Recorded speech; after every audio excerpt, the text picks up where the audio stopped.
Shri Harikrishna Heights येथे अत्यंत व्याजबी दरात 25 अमेनिटीज आणि प्रशस्त पार्किंग सह 2 आणि 3 BHK रेडी पोझिशन फ्लॅट्स उपलब्ध। बुकिंग साठी संपर्क पार्श्वनाथ प्रोजेक्ट 9090787833।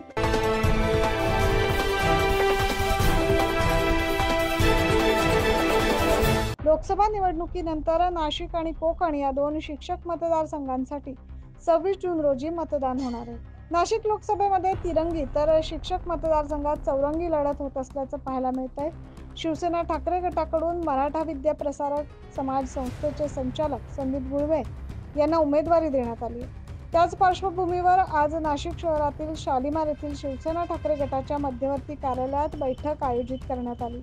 यावेळी शिवसेना ठाकरे गटाचे नाशिक महानगर प्रमुख विलास शिंदे यांनी सांगितले की विधानसभा असतील, महापालिका असतील, जिल्हा परिषद असतील, या आपल्याला या ठिकाणी व्हायचं आहे एवढं मी आपल्याला सांगतो। आणि पुन्हा एकदा येणारा 19 जून हा आपला शिवसेना पक्षाचा वर्धापन आपल्याला शहराने दिलेला आहे, पण आपण सुद्धा शिवसेनेचं जे वाक्य 80% समाजकारण आणि 20% राजकारण हा येणारा 19 जून हा मोठ्या उत्साहामध्ये आपल्या भागामध्ये साजरा करायचा आहे। त्याची नोंद आपण काय कार्यक्रम करणार आहोत त्याची नोंद आपल्याला असा त्याची माहिती आपल्याला ठिकाणी द्यायची आहे। आणि एक कळकळीची युग आहे, आतापासून आपल्या सर्वांनी तो पुढे घेऊन जायचा आहे, आपल्या शिक्षकांपर्यंत, आपल्या मतदारांपर्यंत। आणि खास करून आपल्या माझ्या माहितीप्रमाणे गुन्हा नसते त्याच्याकरता सोशल मीडियाचा जास्तीत जास्त वापर करा। तसेच संदीप गुळवे देखील यांनी आपले मनोगत यावेळेस व्यक्त केले।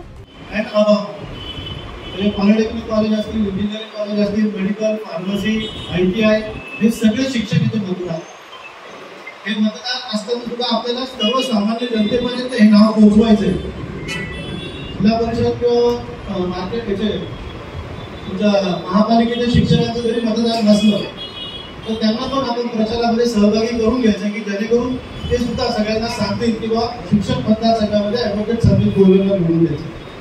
त्याच्यात जेवढं आपण माउथ पब्लिसिटी करू तेवढा फायदा आपल्याला याच्यामध्ये होणार आहे। प्रत्येक एरियामध्ये शिक्षक कुठे ही संस्था, त्या संस्थेचा मी संचालक आहे। 11,000 मतं त्या संस्थेमधून आम्ही नोंदवलेली आहे। माझी संस्था आहे महाराष्ट्र शिक्षण विकास मंडळ, त्या संस्थेचे 2,000 मतं। जे काही प्रेमाचे संबंध आणि आपले सर्वांचे संबंधित नाशिक शहरामध्ये साधारणतः 12,000 मतं आहेत। आपल्याला हे जे काही प्लॅनिंग करायचं आहे 12,000 नोंदवले गेलेले आहेत। 2,000 लोक दुसरीकडे काम करतात पण राहायला इथे, उदाहरणार्थ काहींची नावं दिंडोरीत आहेत। हे जरी सांगणं आहे की माझे मतदार जे आहेत ते शिक्षक आहेत, माझा प्रतिस्पर्धी उमेदवार हा अडाणी आहे, त्याच्या लक्षात नाही आलं की हे मतदान शिक्षकांचं आहे, ते लिहिणारे, वाचणारे, शिकवणारे आहे। आणि तो बिचारा अडाणी असल्यामुळे त्यांनी हा प्रयोग केला, तो प्रयोग काही सक्सेस होणार नाही। प्रत्येक शिक्षकांना मतदारसंघ काबीज करू आणि उद्धव साहेबांना एक आमदार म्हणून मी तिथे निष्ठेने काम करेन आणि विधान परिषदेमध्ये आपल्या सर्वांचं नाम लौकिक वाढवेल, आपल्या भागाचं नाव लौकिक वाढवेल। छोट्या तालुक्यामध्ये जो काही माझ्या परीने आपल्याला शिवसेना वाढवण्यासाठी फायदा देता येईल तो मी करेन।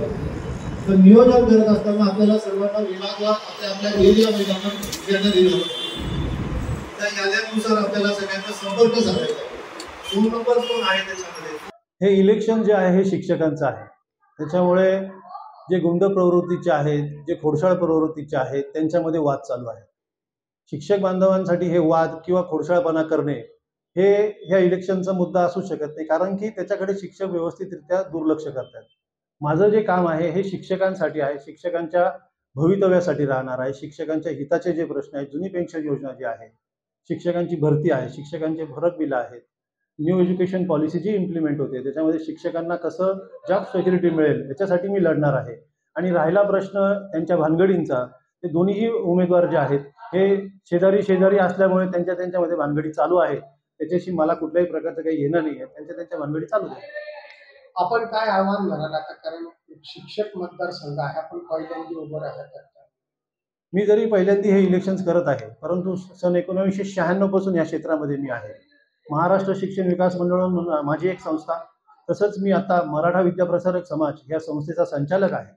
त्याच्यामुळे शिक्षकांचे जे काही प्रश्न आहेत ते सॉल्व्ह करण्यासाठी आणि त्यांचे प्रॉब्लेम्स मला चांगले ज्ञात आहे, त्याच्यामुळे मला नवीन काही शिकण्याची गरज नाही आहे. मी कायम या क्षेत्रामध्ये असल्यामुळे शिक्षकांचे प्रॉब्लेम्स मला चांगले माहिती आहे आणि ते कसे सॉल्व्ह करायचे याची सुद्धा माझा अभ्यास झालेला आहे.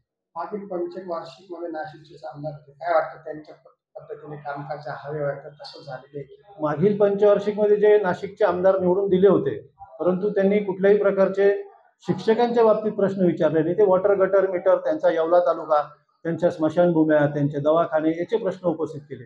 शिक्षण क्षेत्रातील आमदार जो आहे, जो शिक्षक निवडून देतात, त्याचं काम 6 वर्ष शिक्षकांच्या क्षेत्रात शिक्षकांचे प्रॉब्लेम, शिक्षकांच्या अडीअडचणी, विद्यार्थ्यांच्या अडीअडचणी, संस्थांच्या अडीअडचणी हे सॉल्व्ह करण्यासाठी त्यांनी प्रश्न उपस्थित केले पाहिजेत, ना की त्यांनी वॉटर गटर मीटरचे प्रश्न विचार करावे. या बैठकीस माजी आमदार वसंत गीते, माजी आमदार विनायक पांडे, जिल्हा शहराध्यक्ष विलास शिंदे यांच्यासह शिवसेना ठाकरे गटाचे पदाधिकारी, कार्यकर्ते मोठ्या संख्येने उपस्थित होते. Bureau report, 9 news Maharashtra.